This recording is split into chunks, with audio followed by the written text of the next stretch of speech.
Welcome, dear listeners, to Lost Souls Diaries. Tonight I share with you a tale of mystery, lingering regrets, and a curse that spans generations. In the shadow of a forgotten manor, a lost diary whispers the secrets of a soul trapped between worlds, a soul whose story might soon become your own. I never believed in curses or ghost stories until I received an unexpected letter. A distant relative I'd never met had left me Blackwood Manor, a sprawling estate isolated by gnarled trees and silent hills. The mansion's weathered stone walls, broken windows, and creeping ivy spoke of a past steeped in sorrow. With trepidation and an inexplicable pull, I journeyed to claim this inheritance, unaware that its secrets would soon engulf me.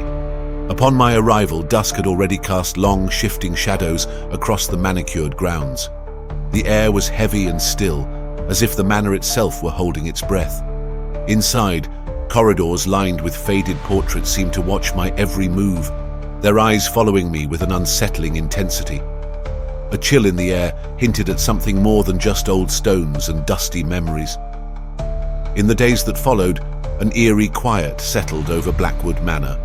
While exploring the attic, a labyrinth of forgotten belongings and moth-eaten draperies, I discovered a peculiar object.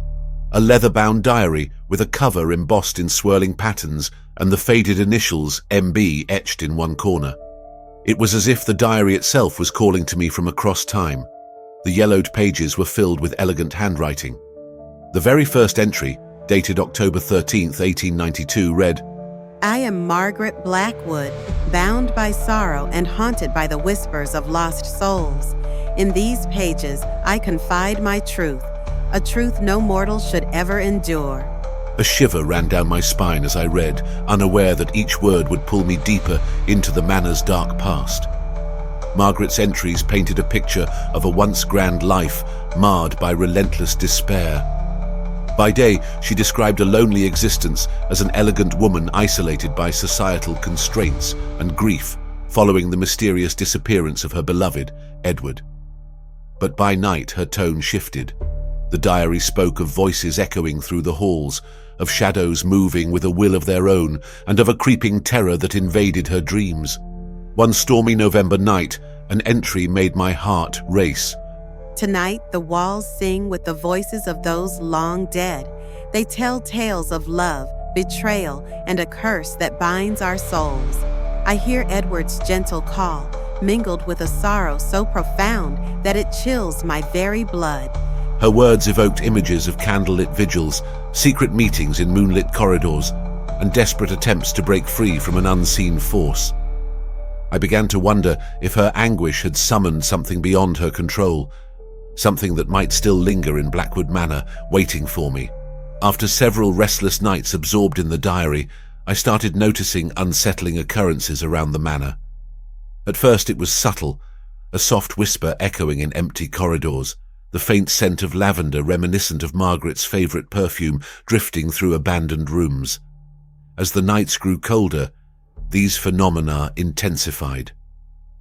One evening, as a violent storm battered the windows, I heard a distinctly feminine voice weeping softly in the distance. Drawn by a mix of fear and curiosity, I followed the sound to a narrow passage behind an old tapestry. In a shadowy corner, I caught sight of a woman in an antiquated gown, her eyes brimming with sorrow. Before I could speak, she vanished into the darkness, leaving only the echo of her lament behind. Trembling, I returned to the diary and found a new entry scrawled hastily, as if Margaret had known the end was near. They are here. The whispers grow louder, and I fear that I cannot escape their grip. I sense a presence, an unknown force that wants to claim me as its own. If you find these words, know that my soul is not at rest, and that the curse of Blackwood Manor is far from over. It seemed as though the diary itself was a living entity, guiding me toward a fate intertwined with Margaret's tragic end. As days turned into weeks, the supernatural events escalated. Night after night, the manor came alive with inexplicable sounds, footsteps echoing in the corridors, the clang of a long-forgotten bell, and whispers that floated on the wind. I began to see apparitions, a man in a tattered uniform silently lurking in the shadows, and a little girl whose laughter shifted into a mournful cry as I neared her. In one particularly harrowing encounter, I was awoken in the dead of night by persistent knocking at my door. When I opened it, a mirror image of Margaret stood before me, her hollow yet pleading eyes locking with mine. For a moment, time seemed to freeze as she whispered, "Set us free." Paralyzed by an invisible force, I could only stand there, my mind fixated on the chilling realization that the diary held the key to both understanding and ending this terror. Driven by a blend of fear and determination, I delved deeper into the diary. I discovered that Margaret had been experimenting with ancient rites in a desperate attempt to communicate with Edward's spirit and break the curse that held her captive. Her entries detailed elaborate ceremonies performed in hidden rooms, symbols drawn in chalk on cold floors, candles arranged in specific patterns. Yet with each ritual, the darkness deepened and more malignant forces seemed to be drawn from her sorrow. One particularly detailed entry described her final attempt. "This is my last chance. I have gathered the ingredients, a lock of hair, a silver locket, and a strand of my own blood. As midnight approaches, I will recite the incantation and plead for Edward's return. If the spirits answer, I pray they bring salvation rather than damnation. May the lost souls find rest, and may my heart finally be free." An overwhelming urge took hold of me to recreate the ritual in hopes of freeing Margaret's tormented soul and perhaps lifting the curse. Yet, as I prepared, an unsettling doubt crept in. What if this ritual was not a path to salvation, but a doorway to further damnation? On a moonless night, with storm clouds obscuring the stars, I gathered the ritual items and arranged them meticulously on an ancient oak table in the decrepit dining hall.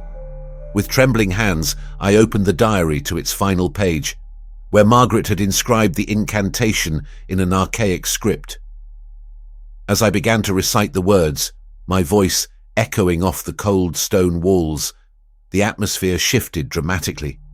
The temperature plummeted and the shadows converged around me. A spectral wind roared through the hall, extinguishing my candles and plunging me into darkness, while unseen eyes seemed to watch my every move. Then a deep, resonant voice answered, a voice neither entirely male nor female, carrying the weight of centuries. "I am the keeper of this manor, bound by sorrow and regret. In seeking to free the lost, you have awakened the curse that binds us all." As I struggled to comprehend, the air thickened with a presence both terrible and tragic. Slowly, spectral figures emerged in a silent procession. Margaret, the uniformed man, and the little girl, all with eyes filled with pain and longing, silently pleading for release. In that climactic moment, I realized that the curse was not merely a case of restless spirits seeking freedom, but a vicious cycle of grief passed down through generations. Margaret's desperate ritual had inadvertently trapped her, and now it threatened to ensnare me as well. The true purpose of the diary unfolded before me. It was not only a record of past horrors, but a dire warning to any who dared disturb Blackwood Manor. The lost souls chronicled within were not malevolent entities. They were victims of love, loss, and betrayal, longing only for release from their eternal torment. Yet, to free them would demand a sacrifice far beyond what any living soul could bear.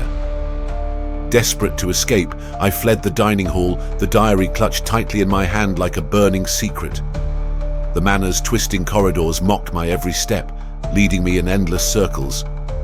In a final, desperate bid, I found myself back in the attic where the diary had first called to me. My heart pounded as I opened it to one last entry, penned in a hand both familiar and distant. "To whosoever finds this diary, I have failed. The curse of Blackwood Manor is eternal, and the price for attempting to break it is a soul bound forever to darkness. May you have the strength to resist its lure. Remember, lost souls never truly rest." As those final words echoed in my mind, the temperature dropped sharply. I felt the presence of Margaret once more as her spectral form emerged from the shadows. With eyes filled with inexplicable sorrow, she reached out and gently took the diary from my trembling hand. In that silent exchange, I sensed that my fate was sealed. The curse had claimed another soul. In the ensuing darkness, the soft, mournful whispers of countless lost souls filled the air. A final, sorrowful lament for a life now captive to endless night. Overwhelmed by despair and dread, I realized that the manor, with all its secrets and ghosts, had claimed me as well. I share this tale not as a boast of survival, but as a somber warning. Blackwood Manor still stands, hidden in the mists of time, its walls echoing with the regrets of those who dared disturb the past. Margaret Blackwood's diary remains, waiting for the next curious soul to read its pages and awaken the curse once more. Remember, if you ever find yourself drawn to forgotten places and whispered legends, some stories are best left untold, and some diaries are cursed to forever echo the lost souls of a bygone era.